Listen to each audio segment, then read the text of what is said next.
Okay, guys, today we're going to talk about the Phoenicians, and these are a group of folks who've changed your world, and you probably don't even know them. Why purple? They kind of invented it. We'll discuss.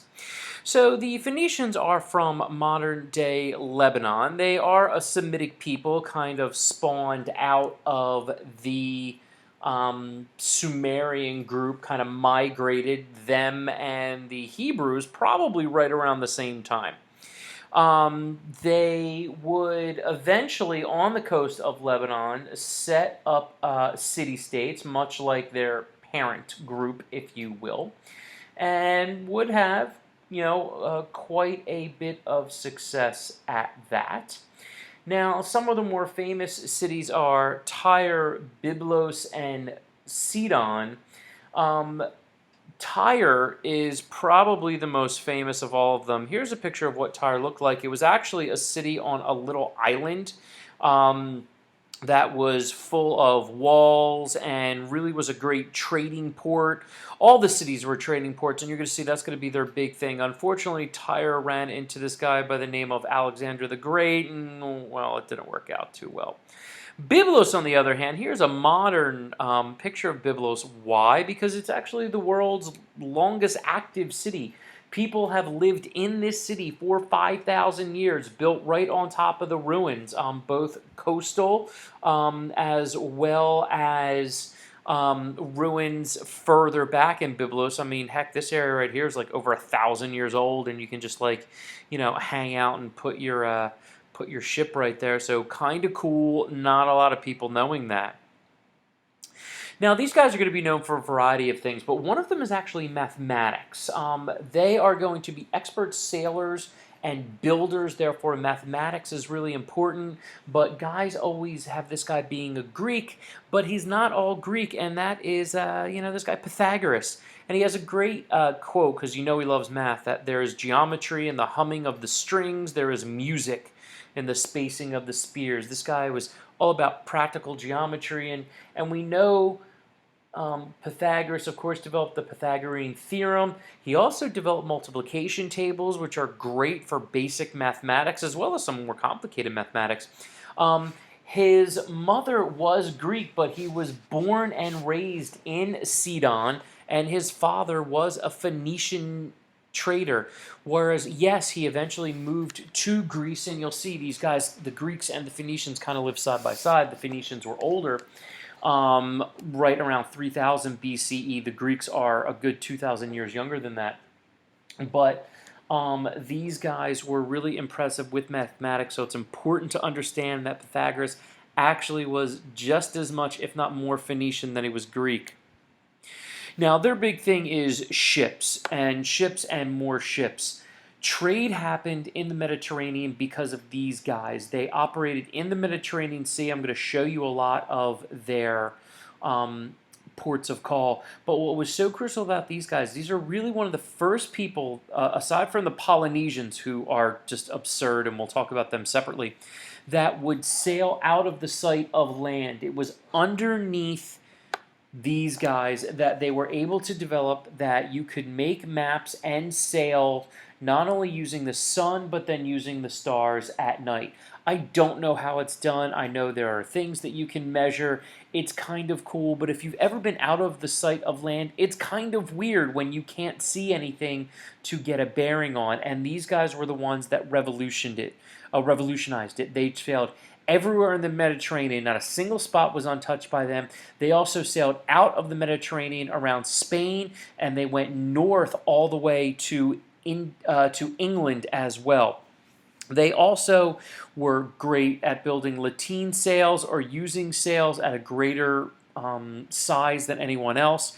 And we do give them credit for, at least according to history, winning the first ever naval battle in history in the year 725 outside of Tyre. They actually beat the Assyrians. And from what you know about the Assyrians, that's kind of awesome.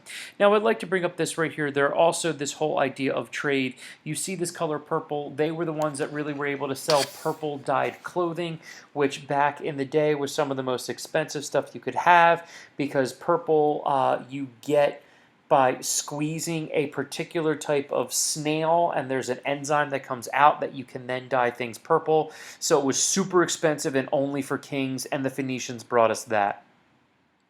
And as you can see here, this is just to give you an idea of the trade routes and where they went. So you have Turkey and all throughout North Africa up into these islands, Sicily, Corsica, Sardinia, out and down here, and we'll talk about Africa in a moment, out possibly toward Iceland, although there's no evidence they actually got there, but they definitely got to England.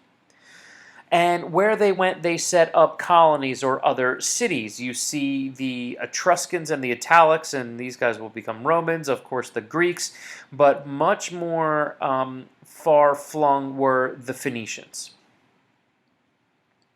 And probably their greatest sailor was Hanno the Navigator, who lived right around 500 BCE, and he traveled far. This guy, starting up in Carthage, I'm going to show you, sailed all the way around Africa and got all the way down here to modern Central African Republic, as well as possibly into the Congo, where he became the first human to write about gorillas. They actually captured some gorillas and brought them home.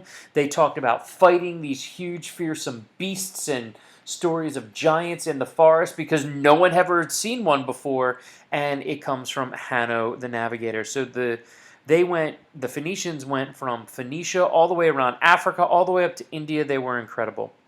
And they peaked with Carthage. This is the only Phoenician empire, and it predated and rivaled Rome. It started around 600 BCE. Here you see a modern version of what was left.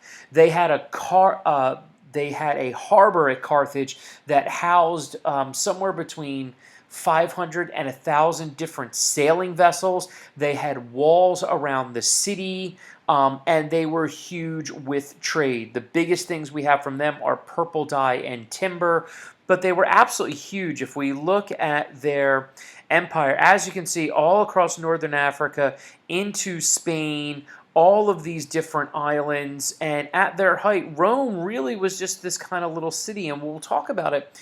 It is Rome will be able to take the next step in being an empire by defeating Carthage.